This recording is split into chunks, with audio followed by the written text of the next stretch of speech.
राधे राधे, जय श्री कृष्णा। यह माघ मास का अंतिम दिन होता है। इसके बाद फाल्गुन मास लग जाएगा। आओ जानते हैं कि क्या है माघ पूर्णिमा का महत्व और सुनते हैं इसकी कथा। माघ पूर्णिमा का महत्व। माघी पूर्णिमा के दिन संगम पर माघ मेले में जाने और स्नान करने का विशेष महत्व है। पुराणों के अनुसार माघ माह में पूर्णिमा के दिन देवता धरती पर आते हैं और गंगा में स्नान करते हैं। इस शुभ संयोग में दान पुण्य और मंत्र से करें, उन्हें प्रसन्न किया जाता है। पुराणों के अनुसार माघ पूर्णिमा के दिन स्वयं भगवान श्री विष्णु गंगाजल में निवास करते हैं। इस दिन गंगा स्नान करने से विष्णु की कृपा मिलती है तथा धन संपदा, लक्ष्मी, यश, सुख, सौभाग्य तथा उत्तम संतान की प्राप्ति होती है। माघी पूर्णिमा पर गंगा तथा अन्य पवित्र नदियों तथा सरोवर तट पर स्नान करके तिलांजलि देना चाहिए तथा पितृ तर्पण करना चाहिए। इस दिन दान दक्षिणा का 32 गुना फल मिलता है। इसलिए इसे माघी पूर्णिमा के अलावा 32वीं पूर्णिमा भी कहते हैं। दान करने से सभी तरह के संकट मिट जाते हैं और जातक मोक्ष को प्राप्त करता है। पूर्णिमा पर माता लक्ष्मी के मंत्रों का जाप करना चाहिए। इससे घर में धन समृद्धि में बढ़ोतरी होती है। इस दिन देवी लक्ष्मी जी को पीले तथा लाल रंग सामग्री अर्पित करने से वे प्रसन्न होती हैं। प्रयागे माघमासे तुत्र्यः स्नानस्य यद्रवेत् दशाश्वमेध सहस्त्रेण तत्फलं लभते भुवि। प्रयाग में माघ मास के अंदर 3 बार स्नान करने से जो फल होता है वह फल पृथ्वी में 10,000 अश्वमेघ यज्ञ करने से भी प्राप्त नहीं होता है। माघे निमग्नाः सलिले सुशीते विमुक्त पापास्त्रिदिवं प्रयान्ति।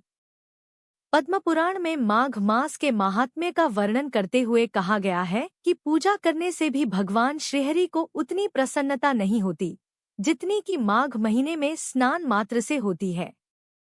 इसलिए सभी पापों से मुक्ति और भगवान वासुदेव की प्रीति प्राप्त करने के लिए प्रत्येक मनुष्य को माघ स्नान करना चाहिए। माघ पूर्णिमा व्रत की पौराणिक कथा।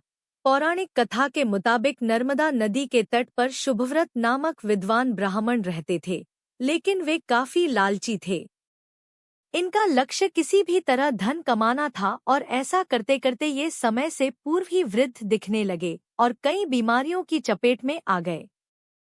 इस बीच उन्हें अंतर्ज्ञान हुआ कि उन्होंने पूरा जीवन तो धन कमाने में बीता दिया, अब जीवन का उद्धार कैसे होगा। इसी क्रम में उन्हें माघ माह में स्नान का महत्व बताने वाला एक श्लोक याद आया।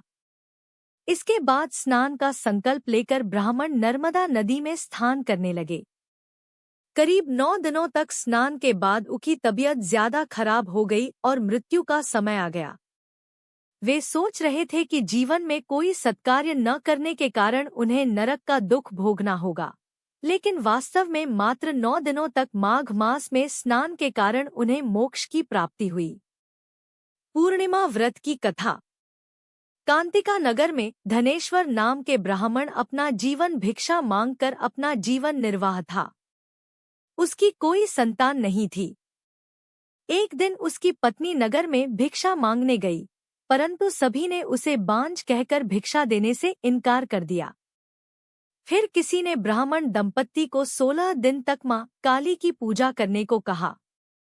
उन्होंने विधिवत पूजा करके आराधना की और तब उनकी आराधना से प्रसन्न होकर मां काली ने दोनों को संतान प्राप्ति का वरदान दिया और कहा कि अपने सामर्थ्य के अनुसार प्रत्येक पूर्णिमा को तुम दीपक जलाओ।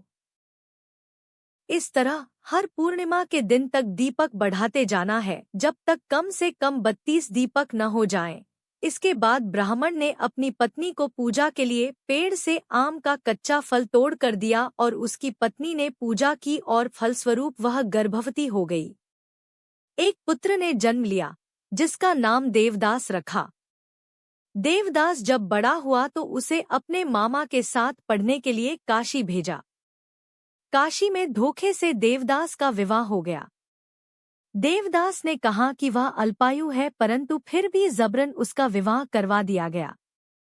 कुछ समय बाद काल उसके प्राण लेने आया, लेकिन ब्राह्मण दंपत्ति ने पूर्णिमा का व्रत रखा था, इसलिए काल उसका कुछ बिगाड़ नहीं पाया। तभी से कहा जाता है कि पूर्णिमा के दिन व्रत करने से संकट से मुक्ति मिलती है और सभी मनोकामनाएं पूरी होती है।